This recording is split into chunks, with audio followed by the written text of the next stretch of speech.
উমর রাদিয়াল্লাহু আনহু এর তাকওয়া ও খোদাভীতি।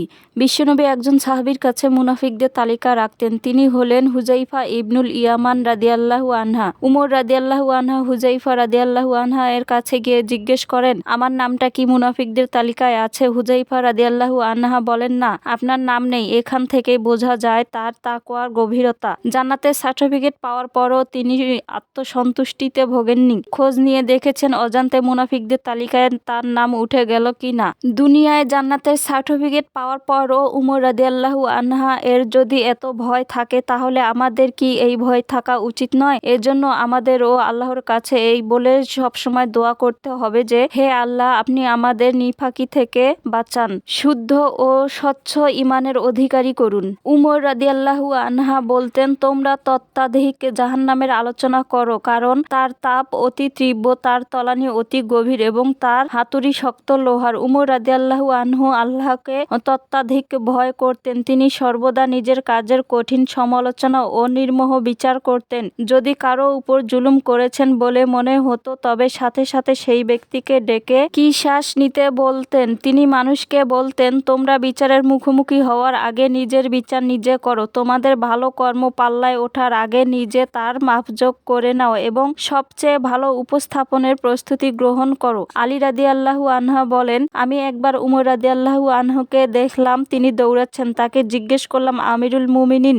আপনি কোথায় যাচ্ছেন?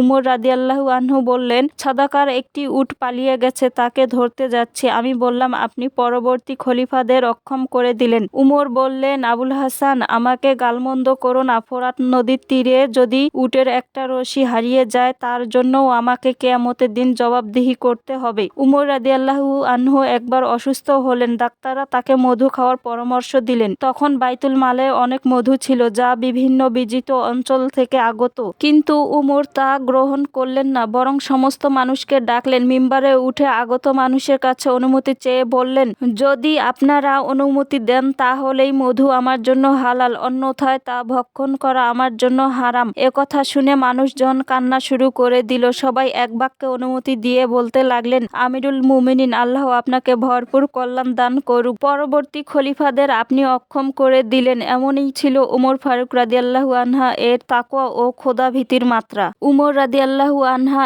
এর ফিরাসা বা দিব্যদৃষ্টি। একবার উমর রাদিয়াল্লাহু আনহা মসজিদে নববীতে জুম্মার খুতবা দেওয়ার সময় হুট করে বলে উঠলেন, ইয়া সারিয়াতাল জাবাল, অর্থাৎ হে সারিয়া, পাহাড় অভিমুখে ছোট।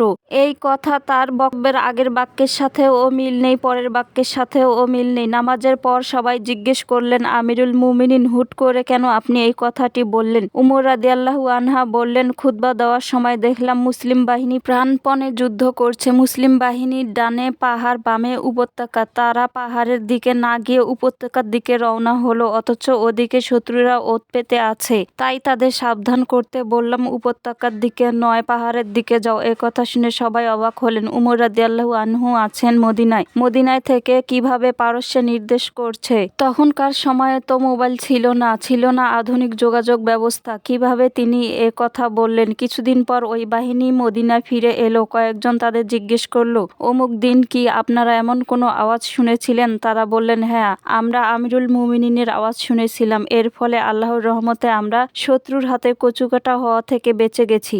ভিডিওটি ভালো লাগলে অবশ্যই লাইক, কমেন্ট, শেয়ার করবেন এবং ভিডিওটি যদি ফেসবুক পেজ থেকে দেখে থাকেন, ফেসবুক পেজটি অবশ্যই ফলো দিয়ে রাখবেন এবং ইউটিউব থেকে ভিডিওটি দেখে থাকলে ইউটিউব চ্যানেলটি সাবস্ক্রাইব করে পাশেই থাকবেন। ধন্যবাদ সবাইকে।